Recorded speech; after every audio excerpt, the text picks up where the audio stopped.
Hello, welcome to day 2 of Vlog Every Day in April. I'm Ellen, and today's topic is mediumship. So, what is mediumship?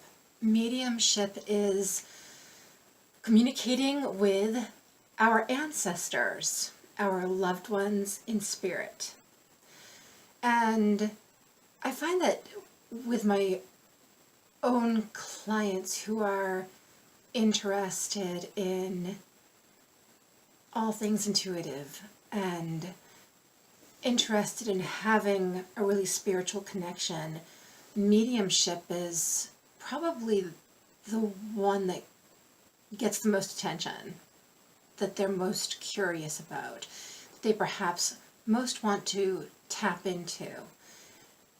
And what I've discovered through my own experience, and that's how I need to bring this to you, is mostly through my own experience, and then I'll be referencing 3 well-known mediums, is we tend to make it harder than it needs to be.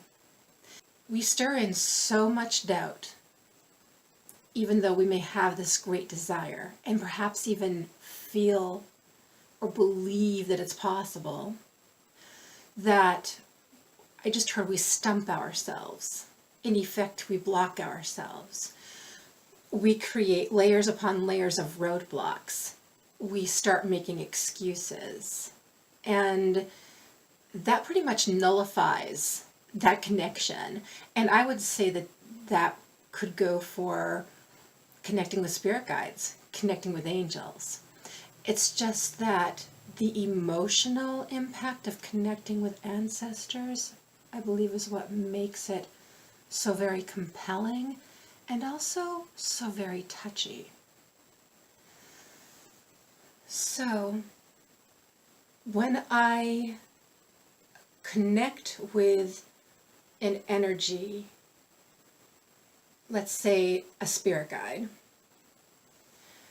there are no feelings that come from those energies, from spirit guide energies, from angel energies, other than, let's say, compassion or love. There are no other emotions. There are no emotions that might create any sort of conflict, or as I just heard, a controversy, which is an interesting word to use. When I connect with energies of loved ones who have passed on behalf of other people, what can happen is that they will purposely bring forth emotions as a way of, I would say, mostly validating, and in some ways connecting in a way that I just heard they're human will better be able to grasp, will perhaps more willingly grasp. So as a person who is wanting to be a medium, or who is pretty certain they have mediumship tendencies, the first thing to be really clear about is what's yours and what's theirs. Meaning, what's your energy? What's your emotions? What are your physical symptoms?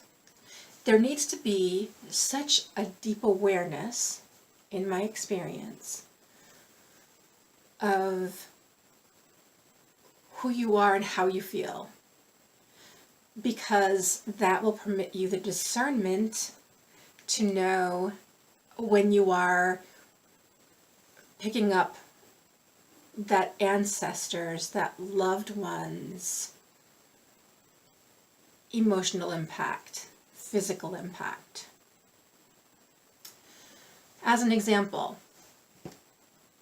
when I connected with a father of a client, I went from feeling completely fine to all of a sudden being barely able to breathe. It felt like my lungs were suddenly congested to a point that I couldn't take a breath. It was extremely uncomfortable, almost painful. I knew it wasn't mine, so I didn't freak out. I didn't panic. I described what I was feeling to my client, and then he was able to verify that his father had died from fluid-filled lungs. Once that connection was formed, once it was acknowledged, those physical symptoms relieved. And the same thing happened with some emotional responses. I knew they weren't mine. I didn't know these people. I didn't have an emotional connection to them aside from human compassion. And so the feelings that were coming up, as I just started bubbling up, I knew were not my own. So again, I expressed what I was feeling to my client and was able to draw a connection with them that way. So that, I feel, is truly one of the most important parts of priming oneself for doing mediumship work. And what I don't want anyone doing is overthinking that, or thinking, okay, well, all right, well, I'm going to give myself 6 months to really work this out, and then I'll give it a go. I think that's too regimented. It feels like me even saying to you, you really need to have that awareness will get you to tune in more to yourself and be more aware of how you're feeling at the physical and mental, emotional level. And that's really all it takes. Once you start paying attention in that way, it'll become almost second nature to check in with yourself. And I will say, from a very personal level too, doing that is fantastic. When you're communicating with doctors, therapists, and people like that, to be able to really identify how you're feeling, what you're feeling in your body, what your emotional and mental state is invaluable. So everything else aside, it's a wonderful skill to develop, okay? More than a skill, connection. It's really connecting deeply with yourself. So the second thing that feels really important to say about developing mediumship is figuring out what your language is. And so when I say language, I'm talking what your primary senses are that will be used to help relay messages to you, to help you understand what's being said. For me, I would say my primary senses, and I'm talking intuitive senses here, are clairvoyance, clairsentience, and clairaudience. And then I'm also really adept at clairalience and clairgustance. So, should I go over what those are? Probably. So clairvoyance is clear seeing. Clairsentience is clear feeling. Clairaudience is clear hearing. Clairalience is clear smelling. Clairgustance is clear tasting. And the only one I didn't mention was claircognizance. And yes, I have that too. It's just maybe the lowest one because the others are all used so much more. Okay? So knowing what your strengths are that way will help you to develop a language that will work for you so that you can, first of all, understand what's being said to you, and then secondly, relay it if that's what you're doing. Maybe you're just doing this for yourself. However, if you're working with another loved one or a friend, then you want to be able to relay what you're feeling, all the impressions that you're picking up, and in whatever way they're being brought to you. That's where developing a language around that comes in. So for me, clairvoyantly speaking, I'm developed enough where honestly I'm shown like snapshots, sometimes videos, and sometimes they look very real to life. Other times they're more cartoonish or just more graphic, almost like someone's drawn something, like a line drawing or something like that, depending on what it is that's trying to be gotten across to me. The clairaudience is huge for me because I hear words, phrases, songs, sounds like a train whistle blowing. You just heard a train whistle blowing in my head. That kind of thing. And so those can be wonderful details to bring forward. And again, what's going to be tapped into is your strongest senses. And then it's a matter of taking that information and being able to communicate it in a way that's understandable to whoever you may be working with. Some of this stuff may be very metaphorical. Some of this stuff may be unknown to them. And you have to just understand that sometimes you're going to get a bunch of, wow, I totally get that. And then you're going to get some, I have no idea what that means. And you have to just let go of that. I just heard a human condition to want to try to fix that, to explain it better, to go deeper.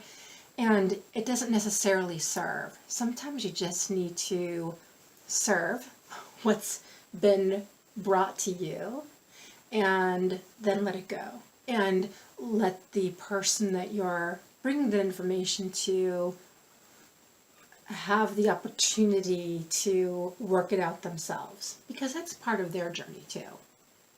Okay?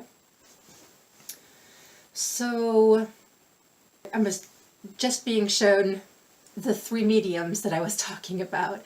So I'm talking about John Edward, Tyler Henry, and Teresa Caputo. So John Edward, he's very clairvoyant, and he's also very clairaudient. So he both sees and hears. I've actually seen him live before, and I don't recall him talking about like an extreme of physical reaction or anything like that. I have seen that with Tyler Henry, and I've seen some of that too with Teresa Caputo. I don't recall it specifically with John Edward. So it could be said that for him, clairvoyance and clairaudience are his primary methods of communication, of language, which he then uses to communicate to those for whom he's doing a reading. With Tyler Henry, he's also very clairvoyant and clairaudient and clairsentient, that's the feeling part. And I see him as being very, I just heard concrete.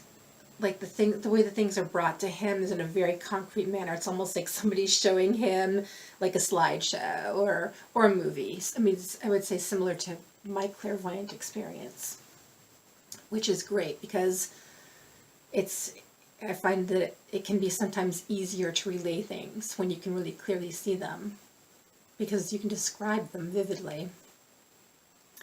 And yes, I've seen him grow very uncomfortable actually with some of the physical symptoms he'll take on from the spirit energies who come through as they're wanting to make sure that their human who's there to hear from them knows it's them. Or gets more information, because that can be part of it too. Receiving more information about how they passed, what was going on for them. Teresa Caputo, I believe she's clairvoyant to a point, although it's really interesting. I know she talks a lot about signs and symbols that she sees. So it seems like rather than seeing perhaps snapshots or movies, It's more that she has developed a language of signs and symbols, so when she sees a certain symbol, she knows that it means a specific thing. And that's how she links things together for people. As I said, very clairsentient. She really feels like, I've watched her hold her chest because it's gotten so uncomfortable with someone relaying that they, died of, whether it's congestive heart failure or a heart attack or whatever, but she can feel the symptoms. And so for her, I'm going to say, I don't recall her saying, I hear. However, she often says, this person is saying this, or that person is saying that. So there's definitely clairaudience there for her too. And I would say for anyone wanting to be a medium, watch those three, or watch others that you're guided to who work at a really high professional level. Not to mimic them, but to notice how they work with clients, to notice how they interpret information. For me, I think of it as a masterclass, watching people like that work. I don't try to mimic them at all because my abilities are different than theirs, even though, yes, I can say we're all clairvoyant and we're all clairaudient and most of us are clairsentient. However, the way that we interpret is based on the people we are, and we're all very different people. Okay? It will be the same for you. Make sure that you don't try to mimic the styles of somebody else, because it feels like in doing that you're creating an unnecessary filter. You're almost creating an extra step for you to really be able to both receive and then communicate what's coming through. Develop your own style based on who you are and your strong abilities. Okay? Let's see if there's anything else to say about mediumship. I'm seeing if my guides have anything to add to this. Okay, yeah, I'll let my guides talk to that. We notice that when it comes to mediumship, there are high expectations. Humans who are wishing to connect with their loved ones come with the expectation and therefore also the anxiety. And we would caution you that you will prepare yourself, that it is not for you to meet expectations. It is only for you to deliver the messages which are brought to you.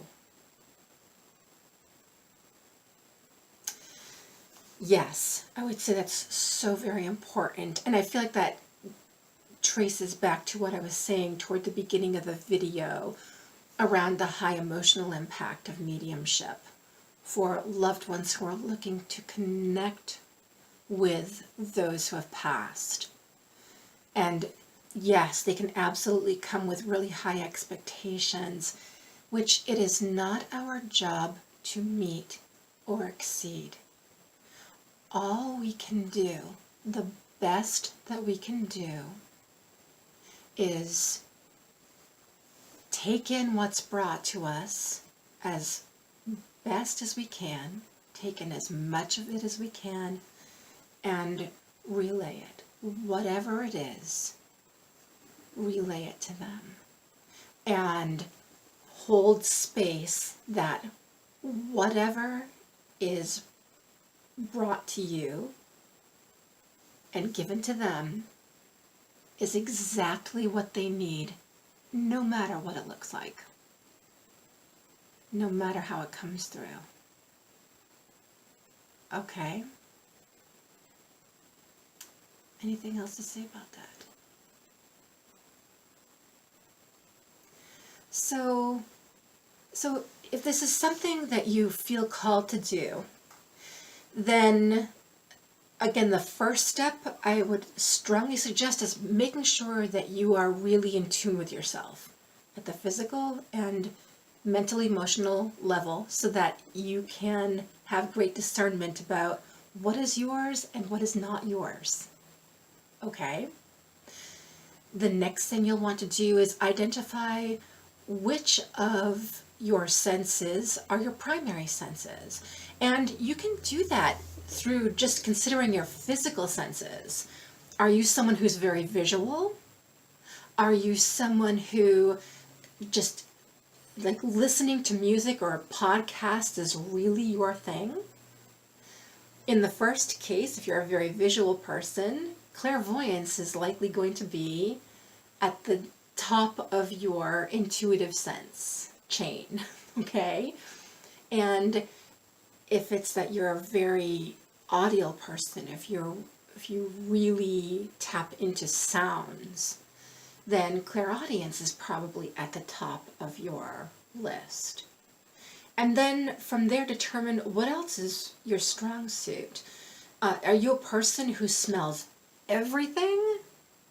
Then clairalience, clear smelling, is going to definitely be something that will be used to help you. Are you a person who's really sensitive to physical and mental emotional feelings? Then clairsentience will be used. Clear feeling. Okay? So just really be aware of those things and then start practicing. Practice with people you know and trust. Make it clear that this is going to be exploratory for you and that their honest, compassionate feedback will be crucial. Okay? And then don't take anything personally. Taking a page from the Four Agreements. Don't take anything personally. Think of it as a fact-finding kind of thing for you, because that's what it will be. Those exploratory sessions are going to be all about fact-finding. That will help lay the groundwork for how you will proceed and how you will develop your own style that will work best for you and therefore best for those you do readings for. And I just heard make sure you're well hydrated, which might seem out there, like what does that have anything to do with anything?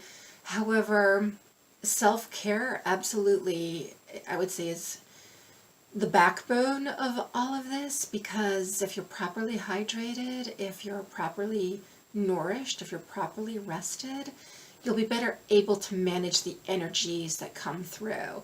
Because again, let me tell you, if you're someone who's clairsentient and so that sense is used, and you go from feeling really well to all of a sudden feeling as though you can't breathe or feeling as though you're about to fall over or out of your chair, you really need to be certain that your self-care is up to snuff, because that will take a lot of energy out of you no matter what.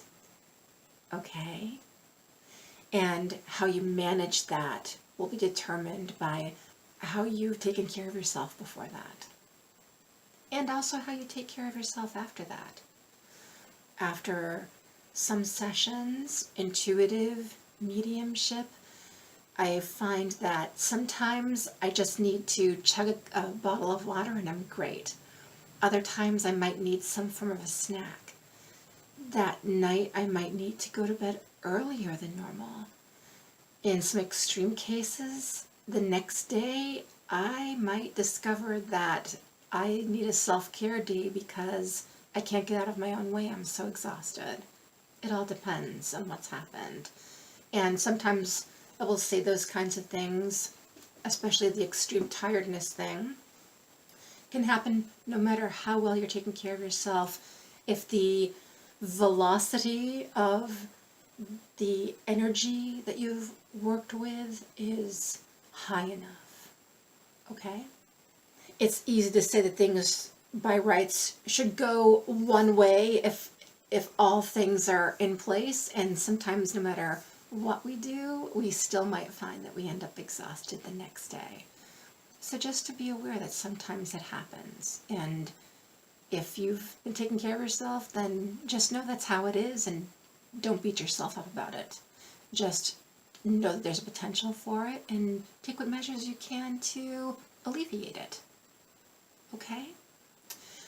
All right, well, I hope that's been helpful. This is one of those topics where I find that it is such an individual process, and it makes sense that it is, and yet I have a sense too that we tend to just clump it together like mediumship just works this one way, and that isn't the case. So that would be, if nothing else, my one takeaway is that, don't try to shoehorn yourself into a space that just isn't yours. Okay? I apologize if you can hear that phone ringing in the background. All right then, well that's I guess my sign to end this video. So thank you so much for watching. If you have any questions at all, please leave them in comments. Your question, maybe somebody else's. So please don't hesitate to leave a question if you have one. And until tomorrow, take really good care. Lots of love.